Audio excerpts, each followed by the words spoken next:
Around this time of year, as spring heads into summer, I am always asked to make my famous pasta salad. Now, this is one of the easiest dishes to make with the greatest impact. And I think that's kind of a scale when you're making things and you're cooking that you should look at, like how much effort do I have to put into this and how much enjoyment are people going to get out of it? Some things are very complicated to make, but there is a great amount of enjoyment that comes from that food. Some are simple and there's less enjoyment. This is that one where there's a not even much amount of effort that goes into it, but the enjoyment that comes from eating this pasta salad is off the chart. It's just terrific. So we're going to get our dressing done first, and we're starting with half a cup of olive oil, and I'm just using a jar here because we're going to put a lid on it, shake it. That's how easy it is to make. Next up, a quarter cup of red wine vinegar, a quarter teaspoon of kosher salt, half a teaspoon of ground black pepper, 1 teaspoon of dried oregano, 2 teaspoons of dried basil, a tablespoon of crushed garlic, about a teaspoon of mustard. I'm using a spicy brown mustard, and a couple good shakes of Tabasco sauce. Get our lid on, and we shake.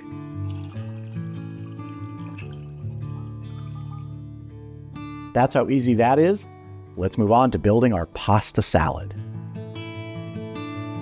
So in a bowl, which I believe is sufficiently sized for mixing this, if you know me, you know I always use a bowl that's too small, but I think this time I'm going to be okay. In here, I have 2 pounds of cooked and chilled pasta. This is the corkscrew pasta. This is my favorite to use for this. To this, I'm going to add about half of a medium red onion that's been chopped up. We're going to add 12 ounces of sliced pepperoncini. This is from a jar. We're going to add 6 ounces of pitted olives, 14 ounces of marinated artichoke hearts that have been drained, 4 ounces of shredded Parmesan cheese, and 1.5 cups of grape tomatoes. I want to give this a mix before we add our meat and our cheese and our dressing.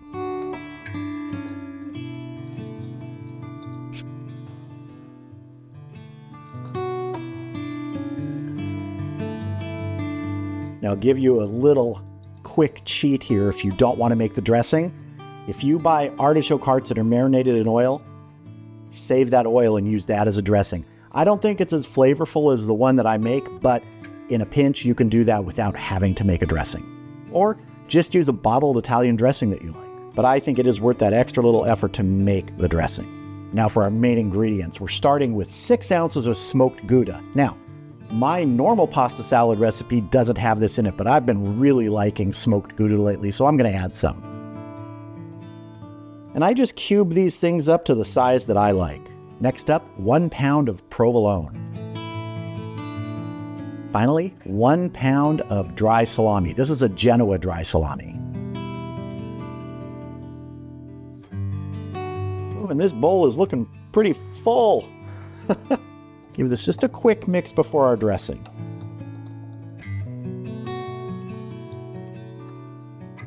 I'm going to have to buy an even bigger bowl. I thought this was a pretty good sized bowl. Now this is a very hearty pasta salad. You can call it a side dish, but man, this is a meal. Now for our dressing. Now, I don't like a soupy pasta salad.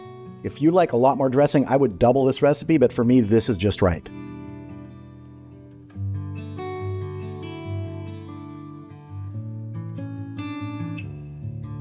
And we're gonna mix that in now.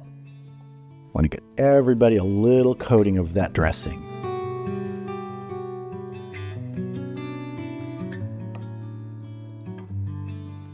I think I said in a recent video that pizza is probably my favorite thing to make, not necessarily grill, but in terms of what I make that people like the most and I'm always asked to make more of, it's this. This is probably my most popular dish, and I've done a bunch of videos with pasta salad and different pasta salads that I make. This, with the addition of the smoked Gouda, is my favorite one. And it's the one that family and friends ask me to make. No escapees today, get back in there. It's also a nice looking pasta salad. Good color in there. If you wanted to, you could use that sort of tri-colored corkscrew pasta. Doesn't really matter, but I like this one. All right, I'm happy with that. Let's plate some up.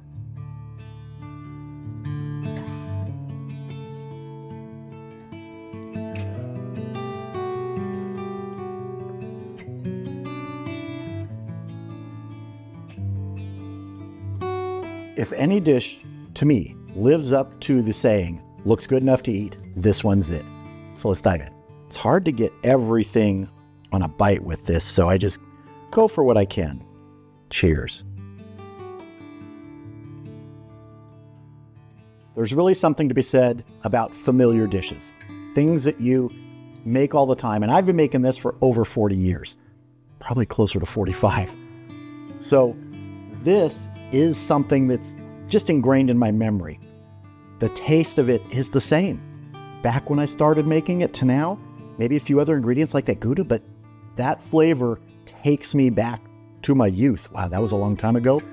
And that's why I keep making it. And that's why I think you should make it.